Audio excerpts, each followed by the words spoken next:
Hello and welcome to FPL Mate, your best mate for fantasy Premier League content for the 2020-21 season. My name is Dan and it's time for your favourite video of the week, my favourite video of the week. It's the buy, sell, keep avoiding video for Gameweek 34. Now guys, as always, please do make sure you subscribe and like the videos of course as well, because it really does help a lot during this. It's kind of got a little bit quiet at the end of the season. I know it's going to pick up again, but you know, FPL content has kind of gone a little bit quiet at the moment, so hopefully we can keep improving. Hopefully keep a lot of you guys engaged, because it's a super important run-in to finalise your final rank. You've got to make the right decisions, and hopefully I'm going to help you out with that today. Now quickly, before we go into the buys, sells, keeps and avoid, quick word from our sponsor, which is of course OneFootball. Now for those of you who don't know what OneFootball is, it's a great app slash website for all things football. I personally use OneFootball, the mobile app, to check on lineups, watch, look at those scores for games I might not necessarily be watching, particularly the Champions League. A lot's going on at the moment. I'm probably going to be watching these final Champions League games, but maybe some of the Europa League games, I'll use it for that, just to check out the stats. It's also great for news and stuff like that, and it's all completely free, so do go check it out. It's to help support the channel, nothing to lose. Link is in the description. So let's whiz through this. Buys a players you probably don't have but should consider bringing in. Sells a players you probably have and should consider removing. Keeps a players you probably have and should keep. And avoids a players that you probably don't have and should also avoid. Pretty simple, pretty clear. You guys probably know the rules by now. So let's head on straight into our first buy. And our first buy today is going to be Foden Man City. Now, the first thing you probably noticed today is that I'm now showing the upcoming fixtures on my screen here and on your screens as well. A few of you have requested this as a kind of an improvement, I guess, to these videos. I do welcome all feedback. If there's anything you guys ever want me to add to these videos to make them any easier to read, any easier to take in, whatever, just let me know. I do read all those comments, so yeah, thank you for your fantastic suggestions as always. But anyway, back to Son. And when I say Son, I really mean Son or Kane. I know a lot of you sold these guys on for the blank game week. I did the exact same thing, but for Gameweek 34, it's time to get them back immediately. And the reason for this is, well, look at those newly displayed fixtures, right? Sheffield United next, Leeds, a Wolves side that is so far on the beach they just lost 4-0 to Burnley, and a Villa side that is showing some poor defensive form too. And say what you will about Spurs, but at the end of the day, the quality of an incredibly motivated Harry Kane and Foden Man City is going to shine through. Sheffield United have heavily lost to some teams since they were essentially relegated. They kind of lost 5-0 to Leicester, 3-0 to Arsenal, and some lower scores against Wolves on the beach, and then beating Brighton, kind of the unluckiest team in the league. Both those fixtures happening in the last 2 game weeks for Sheffield United. Don't let this confuse you. Don't let this think, you know, that they're an improved side, because at the end of the day, and Sheffield United fans, maybe you'll agree with me, but please try and understand where I'm coming from here. The reason why they have been rooted to the bottom of the league the entire season is because their squad is kind of not of Premier League quality. Now, no amount of form or motivation is going to change that, and yet they haven't neither of those factors either. So Foden Man City, Harry Kane, these are some of the best football players in the world. Those two are just going to go out there, combine well, as they kind of have done all season, or at least most of the season. They're probably not going to be as ultra defensive as maybe Spurs were under Mourinho. They have this new manager bounce, hopefully. They want to get top 4. They really badly want to get it, even though it might be tough. The fixtures are there to make it happen. It may even go down to goal difference, so it's going to be goals, 3-0, 4-0, something like that. And both Kane and Son could easily pick up nice 10-pointers in this game too. So buy them, captain them, let the points roll in. Next up is Chris Wood, and I probably don't need to tell you now that Chris Wood is on fire. A hat-trick and an assist for 20 points at the weekend. Probably put him on a lot of your guys' radars. A few of you already bought him in. I actually put him in my list of great differentials to go for in a video last week. Guys, congratulations if you did have the guts to go through with a differential like this. It always looked good. He was already in insane form before this game. He's now on 6 goals and 3 assists in his last 6 fixtures. 9 goal returns in 6. That's absolutely mad. But I don't think anyone could have predicted that 20-pointer, to be fair. Still, it happened. Any doubts about whether Wood is in form, whether he's motivated, if he can do it in this Burnley side, that's kind of out of the window now. So Wood is just this class striker with some very strong fixtures ahead. Next, they play West Ham. I know that's listed as a red fixture on the FPL app / website, but West Ham are still without Rice, they're still without Creswell. They've been awful defensively for a little while now, so Wood is going to have some opportunities to score here, and if he's anything like his current form, he's probably going to take at least one of them. There's Fulham in there, Leeds, Liverpool aren't exactly an amazing defence, and although you can't see it on screen, Burnley finished off the season in Game Week 38 with a game against Sheffield United, of course, a team that we are targeting, aren't we? There are just 100% some goals in here for Wood, especially when you look at the current form. 22 shots in the last 5, mad. 15 in the box, 5 big chances, 3.76 expected goals. That is so mad. 6 key passes, 1 big chance created. So at 1.29 expected assists, there's also a bit of creativity there to look at. Now, I said this before the game week, and I'll say it again. Wood is the 3rd best forward to own right now behind Kane and Iheanacho. If you can rearrange your team, or if your team is already in this shape whereby you could go for a formation with 3 forwards, Kane, Nacho and Wood is the ultimate forward line right now. I do still think that Kane and Nacho are the priority forwards, so if you haven't got Kane or Iheanacho still, those 2 guys are probably still the priorities, but after that, maybe it's time to go for Wood. Time for some sells. Let's start you off with Bruno Fernandes, probably a name you expected to see in this video, maybe. Here he is. Those of you who still have Bruno must be the most patient FPL managers in the world at this point. I kind of cautiously got rid of him on my wild card in Game Week 31 in favour of Rashford, and I think I finally reached a point where I can confidently say to you guys, it's time to sell. The last time I told you guys to sell Bruno was in Game Week 27 when United played against City. United got an early penalty. Bruno scored that penalty, and I ended up looking a bit silly because, you know, Bruno got a really nice point score there in that game. But since then, Bruno's not scored a single goal. His last goal contribution, in fact, was an assist 4 game weeks ago. His last goal, an actual goal, was that goal against City. And that was 6 game weeks ago.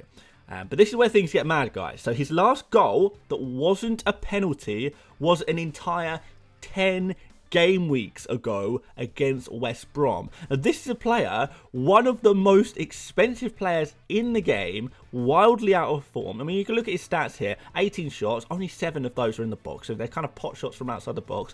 3 big chances, 2.25 expected goals, 1.57 expected assists. So although he's passing a lot, he's not really making many good, like real insane chances.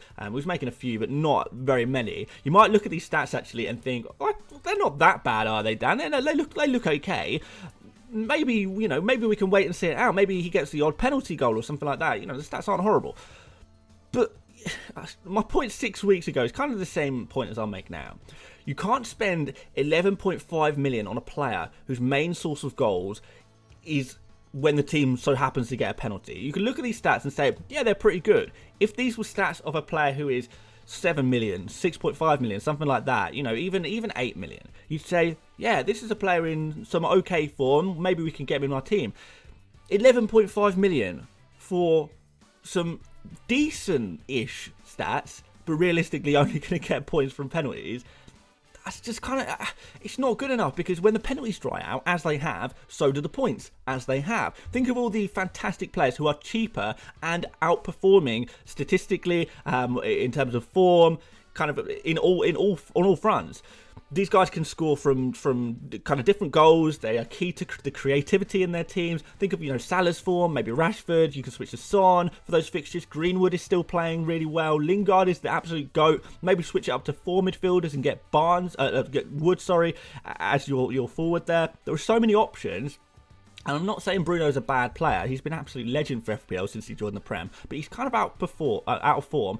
Pogba is coming into this team, and that's kind of affected his role at Manchester United in their side. The penalties aren't as frequent as they used to be. I think by now, your patience probably should have run out. And if you haven't got Son, for example, that's a super easy transfer to make for this game week. Bruno out, Son in. Right, next up, Connor Coady. I know this is not going to be a popular one, but I still don't rate the Wolves' defence. I said this in Game Week 31, but then they got a clean sheet against Fulham. I was like, damn, okay, did I get this wrong? Wolves then got a clean sheet against Sheffield United. I thought, damn, 2 clean sheets. Fair play, Coady owners. Maybe I got this wrong.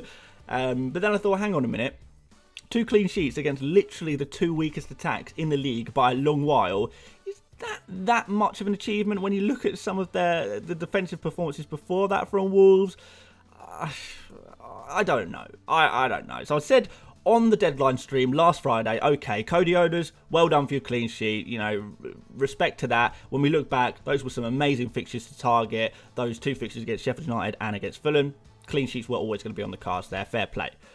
But I then said in the very next sentence, I think those 2 clean sheets are the last clean sheets Wolves are going to get for the rest of the season. Maybe that's a little bit of a bold claim, but what happened next? They lose 4-0 against Burnley and your Wolves defenders all end up on 0 points. Now, no way would I be brave enough to stick my neck on the line and say sell Wolves defenders in last week's buy, sell, keep, avoid video, because it would be off the back of 2 clean sheets and everyone would laugh at me. But there's a reason why I haven't touched Wolves defence, and that's because I've believed recently that they just have nothing whatsoever to play for. They are already mentally at the beach. They're just cruising until the end of the season. I still believe that. And I think the 4-0 loss against Burnley was a strong indicator that that is the situation at Wolves. And who have they got next? A West Brom team that are scoring goals somehow now, just scoring loads of goals every game week, aren't they? A Brighton team that generates some high XG, although, to be fair, they never really make good of it, do they?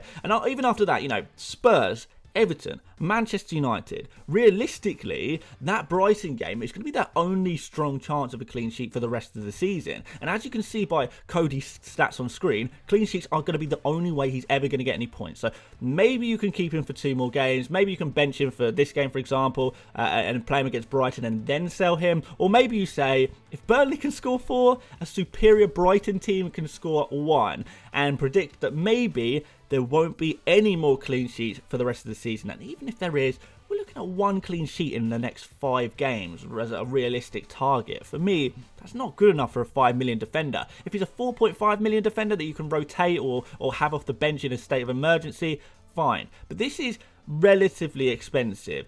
I would say, guys, take the points that you gained in Game Week 31 and Game Week 32. Pat yourself on the back for a great pick for targeting those fixtures and run for your life away from those Wolves defenders. On to some keeps. We'll start off with Ollie Watkins. I know a lot of people will be probably looking to get rid of Ollie Watkins. Kane is kind of back and has Sheffield United next. Kelechi Iheanacho, he's on fire. Wood just scored a hattie. Maybe you're even looking at Leeds fixtures and thinking of going for Bamford. When you're checking out the Villa fixtures, they don't look so hot and it makes sense to get rid of Watkins. But remember that Villa also have this mysterious extra fixture to play against Everton at home that hasn't been scheduled in yet, and that's likely going to be scheduled in during Game Week 35, which means a double game week without any blanks. Beautiful. So the double game week is definitely a nice thing for sure. Then we look at Watkins. You may look at Watkins and think his stats aren't that good. He misses chances. There isn't enough creativity around him. 9 shots, 2 big chances, a few key passes, only 1 big chance created. His expected goals is 1.59, pretty average. His expected assists is 1.04, again, pretty average. But Watkins, as a player who plays 90 minutes every single game and spends all of that time in the final third, he's going to pick up jammy points, and that's exactly what he's been doing. We saw his lucky assist at the weekend. We've seen before with some lucky goals and assists.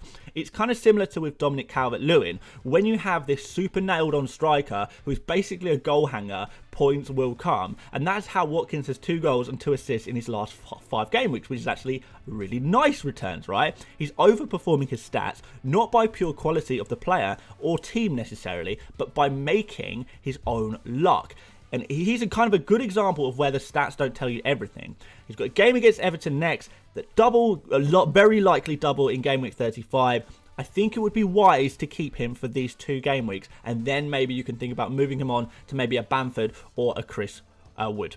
My next keep is Jota. I spoke a little bit about this on stream last night, but I think we maybe were a little harsh on Jota following his performance against Newcastle on Saturday. Maybe emotions were running high. It was kind of frustrating that our Liverpool assets weren't taking their chances. Then I looked at the stats. During that game, Jota amassed an expected goals tally of 0.62 at the highest estimate. He scored 0 goals with an XG of 0.62. And when you look back at the highlights of these goal-scoring opportunities, maybe they weren't as clear-cut as we initially thought. Would it have been nice for him to score from that XG? Yes. Would we expect him to have scored maybe one of those chances? Yes, probably as well, but it's by no means a disaster that he didn't score. And I think you could just as easily argue that this, just as you may argue that this proves he's out of form, you could just as easily argue that this is a player in the right positions, hungry for goals, ready to fight for Liverpool and for his place within the team. Then there's kind of the worry about game time, right? Is he going to be benched occasionally? Yeah, he is. But he's proven time and time again that he is very effective from the bench. His record from the bench is pretty much just as good as his record when he starts the game. In terms of points tally, it really is that kind of situation. So I don't think this is too much of a concern. If you look at his stats on screen from a larger data range of 5 games, we're looking at 15 shots, 16 in the box, 4 big chances, 2.81 expected goals and 3 goals from it. A few key passes too. So what we have is a Liverpool attacker for just 7.1 million who's going to be playing maybe 60-70% of the available minutes for Liverpool, which is still pretty good. We have this wonderful run of fixtures for Liverpool, with Liverpool kind of having everything to play for in the Premier League, no other competitions to distract them with, they're just going to be pushing for that top 4. We have these fixtures that look so good for attackers. Yes, you may have Salah, you might think you have Liverpool attack covered, maybe you have Alexander-Arnold as well, but if we're tripling up on Liverpool, or even if you can't afford Salah, Jota just seems like the player to have at that price and the available minutes that he will be playing in. So, even if you're not convinced by Jota against Manchester United, for example, bench him, maybe play someone else if you've got someone else on your bench. But I really think that you are going to want Jota back afterwards, and I'd hate for you to miss out on some serious hauls later down in the line of the season. So keep Jota. Let's finish off with some avoids, and pretty easy picks this game week. I mean, unless I've got something wildly wrong, I found these pretty easy to pick. So Chilwell is the first one. Maybe someone can enlighten me, but Chilwell is actually one of the most popular transfers of the week. Why? Kind of just because he scored 12 points last game week, maybe? Is this a knee-jerk situation? Maybe one of you guys can explain it to me in the comments, but let me explain to you what I'm seeing. I'm seeing a player that plays every other game for Chelsea. He's played literally 0 minutes in 3 out of his last 6 games, despite being available. So a huge rotation risk. He's just started the game against Real Madrid, so even if you like the look of this fixture against Fulham next, he's probably going to be rested for that anyway, so he's ready for the more important Champions League games. He's expensive at 5.8 million. He's not really taking enough shots or creating enough to justify that price. We wouldn't be expecting regular goal returns, even if he started every game. The fixtures after Fulham, he probably won't even play in the game against Fulham, like I said. The fixtures after don't look that good, so City in 35, Arsenal in 36, Leicester in 37, and finishing off with an okay fixture against Villa. Okay, Chelsea can keep a clean sheet against anyone, but if that's what you're looking for, maybe go for a more nailed defender like Azpilicueta, Rudiger, Christensen. Even Zuma is more nailed at the moment. All of these guys, bar Azpilicueta, by the way, far cheaper than Chilwell as well. So basically, guys, I'm at a little bit of a loss here. This seems like a transfer that hasn't really been thought about very well. The knee-jerk of the week, perhaps. Marcus Alonso is probably going to put Chilwell in the mud against Fulham this game week, in all likeliness. Maybe it doesn't happen, but very good chance of that happening. And after that, Chelsea's fixtures are kind of tough. Maybe I've missed something here. If so, let me know, but until then, avoid. My final avoid is Phil Foden, right? Let's not dwell on this one too much because I don't think there's a huge amount to say here. But Foden is one of the most popular transfers of the week, so that does ring some alarm bells for me. Foden, obviously, fantastic player, amazing talent. When he plays, he has had these spells where he's taken his chances really well. I actually think he's been a little bit wasteful with his shooting in some of the Premier League games I've watched recently of him, maybe in the last 10 game weeks or something like that. But when he starts, 9 out of 10 times, Foden is going to put on a really good performance and make us all say, wow, this guy is 20. Absolutely insane, right? The problem here is game time, isn't it? So Foden has 2 Premier League starts in the last 9 game weeks. Now, there's rotation risk, and then there's a player who is literally just on the fringes. Maybe that changes, and I think for, the new Foden buyers are probably thinking maybe things are going to change. But even if he plays more, he's maybe going to be prioritised perhaps in the Champions League games. The situation is that even a regular City starter is only going to play half of the games anyway. that's kind of a best case scenario. City have little to play for in the Premier League with the league title almost wrapped up, or at least soon they will have little to play for. Foden's price is great, but don't you think it's more sensible to go for someone like Lingard or Greenwood or, you know, even Pereira at West Brom is a real nice differential. He's actually been on one, hasn't he? He's been on a mad one. A differential, you see, is only a good differential if they actually play. And I kind of fear, as has been all the case all season, that for every nice 10-pointer that you get from Foden, you get another 4, 5, 6 1-pointers all in a row as he comes on for a few minutes at the end of games. Until Foden nails down a spot for City, and I do believe that will happen in the not-so-distant future, Foden just kind of has to go on my list of permanent avoids, permanent, you know, a real danger pick, you know, and that kind of concludes my avoid. So let's do a quick summary. So to summarise, Spurs attackers are going to haul this game week and have some good opportunities for points thereafter. Make sure you have them. Don't be too hasty in selling your Liverpool players. They do have the best fixtures still of anyone, particularly from an attacking point of view. City are still all avoids as far as I'm concerned. And if you've finally run out of patience and you have the stones, join me in the Bruno-less gang. We don't need him, guys. Honestly, it's not so bad going without Bruno. Trust me. You know, it sounds scary. It's not so bad.